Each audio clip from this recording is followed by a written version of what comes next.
The biggest entrepreneurial mistakes I've made in my career have all come from splitting my attention. Every one of them. Like every single one of them. Like I talked about how I had the e-commerce business that I bolted onto my licensing company. I should not have done that. As soon as I did that, my revenue started slowing down in its growth Why did you? because I was ADD. I was like, oh my, I don't want to leave money on the table, and I want to be so violent about this. You are always going.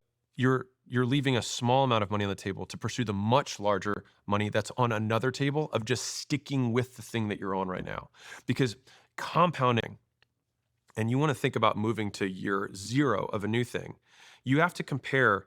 Maybe year zero of a new thing grows faster, but it has to grow faster than year 3 to 4 of the thing that you're on right now.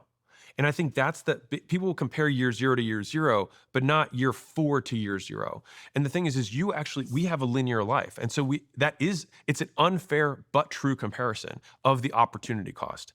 And every exceptionally successful entrepreneur that I know has just stuck with one thing for such an inordinate amount of time. And I think there's a quote by, I want to say Shane Parrish, but he said, Yeah. and it's just like we know what we need to do, and so we don't need to make our lives more complex.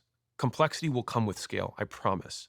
And so just simply trying to do more of what you're already doing well is already hard enough. Don't add anything else. And so like if you need to write some sort of commitment of like I'm just going to stick with this, then do that. But the what happens is when we were talking about the levels earlier about like beating the bosses. So what happens is you know how to beat boss 1 through 3 of well as you can. You see what they said, you consolidate it all, and you say, I think this is the highest likely path. It might not work, but I do believe fundamentally that if we cut people's hair well and we do it for a long period of time, we will have a thriving business. And if we have a really good model from that thing, we might be able to open up another location.